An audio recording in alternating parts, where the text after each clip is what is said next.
Ուկրաինայի ճակատագիրը մեծ մասամբ կանխորոշված է եւ անհնար է թույլ տալ, որ այս մեռնող երկրի մնացորդները որոշ ժամանակ անց միանան ՆԱՏՕ-ին։ Այս մասին հայտարարել է Ռուսաստանի անվտանգության խորհրդի փոխնախագահ Դմիտրի Մեդվեդևը։ Իմ կարծիքով Ուկրաինայի ճակատագիրը մեծ մասամբ կանխորոշված է։ Սա իմ անձնական կարծիքն է։ Անհասկանալի է, թե որքան ժամանակ կգործեն դրա մնացորդները, ում դրանք պետք կգան պրագմատիկ արևմտյան աշխարհում, առանց էներգետիկ ռեսուրսների եւ արդյունաբերության, առանց հեռանկարների եւ ներուժի, ասել է Մեդվեդևը։ Քաղաքական գործչի խոսքով, նույնիսկ եթե քայքայվող պետությունից ինչ-որ բան մնա եւ այն շարունակի գոյություն ունենալ, այդ մնացորդներին չի կարելի թույլ տալ դառնալ ՆԱՏՕ-ի մաս։ Անվտանգության խորհրդի փոխնախագահը խոսել է նաեւ Ուկրաինայի երկկողմ համաձայնագրերի մասին այլ երկրների հետ։ Նրա խոսքով դրանք անընդունելի են, եթե սպառնալիք են ներկայացնում Ռուսաստանի անվտանգության համար։ Գազայի հատվածում ավելի քան 65,000 երեխա հոսպիտալացվել է խիստ թերսնման պատճառով Իսրայելի կողմից անկլավի շարունակական շրջափակման ֆոնին։ Այս մասին հայտնում է Ալ-Մասիրա հեռուստաալիքը, հղումանելով Գազայի կառավարության հասարակայնության հետ կապերի բաժնին։ Ավելի քան 65,000 երեխա 1.1 միլիոն պաղեստինցի երեխաներից եւ դեռահասներից, որոնք ամեն օր տառապում են սովից, հոսպիտալացվել են սուր թերսնման պատճառով, հաղորդում է հեռուստաալիքը։ Ավելի վաղ ՄԱԿ-ի Մերձավոր Արևելքում պաղեստինյան փախստականների օգնության եւ աշխատանքի գործակալությունը ուշադրություն է հրավիրել Գազայի հատվածում տիրող ծանր իրավիճակի վրա կապված մարտի 2-ից գործող անկլավին մարդասիրական օգնություն մատակարարելու Իսրայելի արգելքի հետ։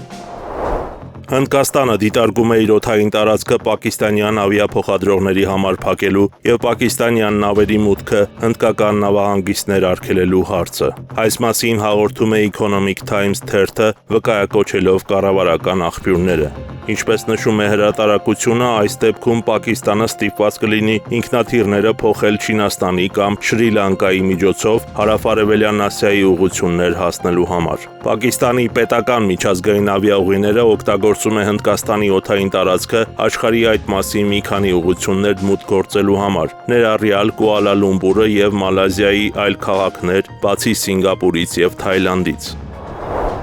Հրաձգություն է տեղի ունեցել Ջամուի եւ Քաշմիրի, Հնդկաստանի եւ Պակիստանի միջև հսկողության գծի սահմանային գոտում։ Այս մասին ասվում է հնդկական բանակի հայտարարության մեջ։ Ապրիլի 28-ի լույս 29-ի գիշերը Պակիստանի բանակը կրակ է բացել հսկողության գծի երկայնքով Կուպվարա եւ Բարամուլլա շրջանների դիմաց գտնվող տարածքներում, ասվում է զեկույցում, որը մեջբերում է PTI լրատվական գործակալությունը։ Հնդկաստանի զինվորականները պատասխանել են արագ եւ արդյունավետ, ասվում է տեքստում։ Զոհերի մասին տեղեկություններ չկան։ Հրադադարը Հնդկաստան-Պակիստան սահմանին խախտվել է 5-րդ գիշերն անընդմեջ Նյու Դելհիի եւ Իսլամաբադի միջև լարվածության ֆոնին Ջամուի եւ Քաշմիր նահանգներում մահապարտահաբեկչությունից հետո, որի հետևանքով զոհվել է 26 մարդ։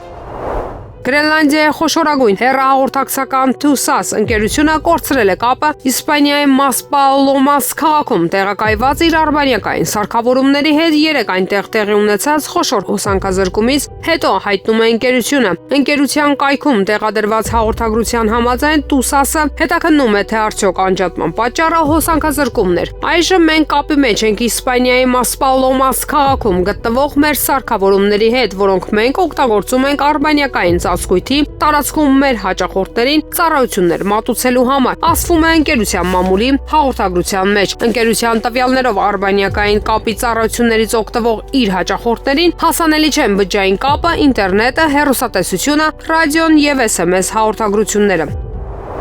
ԱՄՆ նախագահ Դոնալդ Թրամփը Կիևին խաղաղության պարտադրելով զրկում է Ուկրաինայի առաջնորդ Վոլոդիմիր Զելենսկուն իր կերպարից եւ աջակցությունից։ Այս մասին հայտարարել է Ռադայի պատգամավոր Ալեքսանդր Դուբինսկին, որը գտնվում է նախնական կալանքի տակ պետական դավաճանության կասկածանքով։ Զելենսկու կերպարը ոչնչացվում է, նրա կարգավիճակը հերքվում է, նրա ազդեցությունն ու աջակցությունը չեզոքացվում են, ընդգծել է նա։ Ռադայի պատգամավորի խոսքով Թրամփը հարվածում է ուկրաինացի առաջնորդին շատ ավելի ցավոտ կերպով, քան պարզապես նրա հաշիվները արգելափակելով։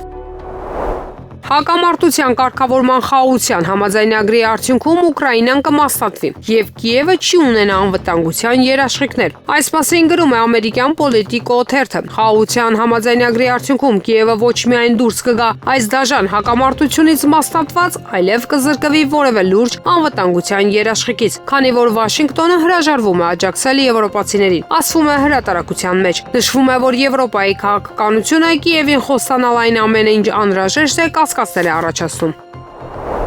Չինաստանը վտանգում է դեմոգրաֆիկ ճգնաժամի բախվել, այս մասին հայտարարել է ամերիկացի ձեռնարկատեր Իլոն Մասկը։ Նա համապատասխան բովանդակությամբ գրառում է հրապարակել իր X սոցիալական ցանցի էջում։ Ժողովրդագրական փլուզումը Չինաստանի ամենամեծ երկարաժամկետ խնդիրն է, գրել է գործարարը։ Նրա կարծիքով նույնը կարելի ասել աշխարհի գրեթե բոլոր պետությունների մասին։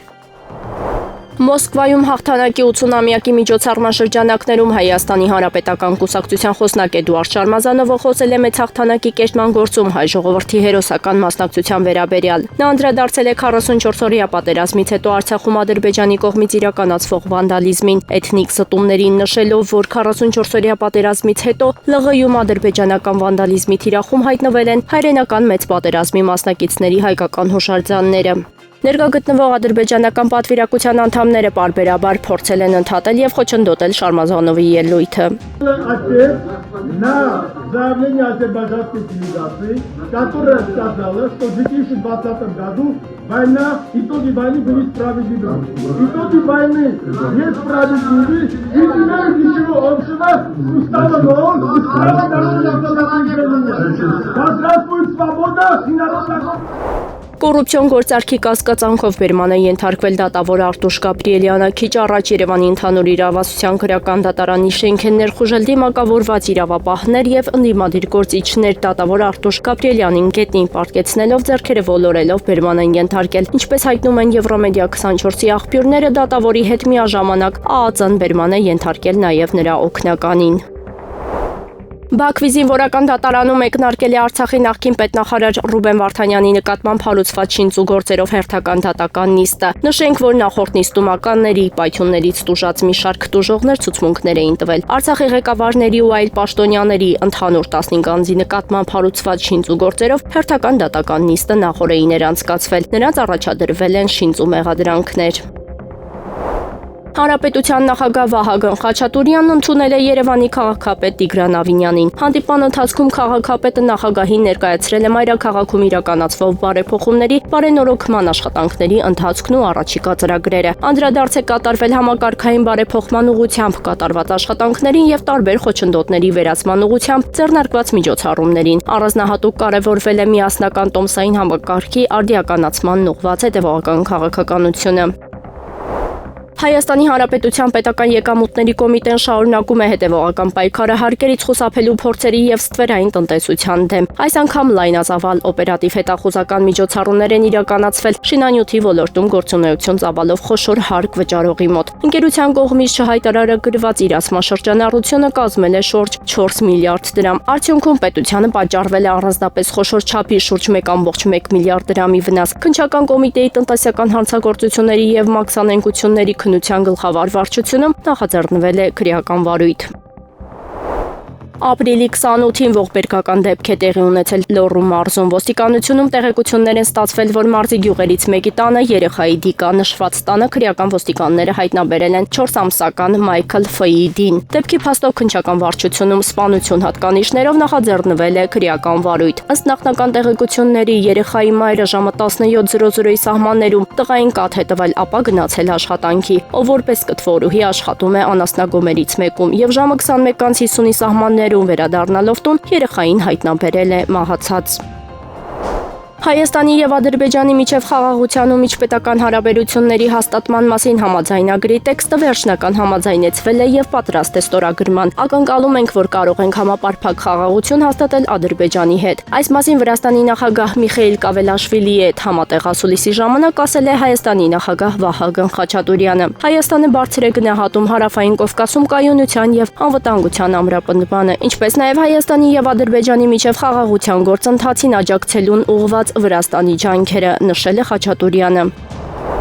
Եղանակը առաջիկա օրերին։ Երևան քաղաքում ապրիլի 29-ից ցերեկը մայիսի 1-ին սպասվում է առանց տեղումների եղանակ։ Ապրիլի 30-ին մայիսի 2-ից 4-ին սպասվում է կարճատև անձրև եւ ամպրոպ։ Ամպրոպի ժամանակ քամու ուժ գնացում 15-ից 18 մետր վարկյան արագությամբ։ Հանրապետության տարածքում ապրիլի 29-ի ցերեկը 30-ին մայիսի 1-ից 4-ին առանձին շրջաններում սպասվում է կարճատև անձրև եւ ամպրոպ։ Օդի ջերմաստիճանն ապրիլի 29-ի ցերեկը կնվազի 2-ից 5, Լոռիում, Տավուշում եւ Սյունիքում 8-ից 10 աստիճանով, ապրիլի 30-ին մայիսի 1-ին աստիճանաբար կբարձրանա 6-ից 10 աստիճանով։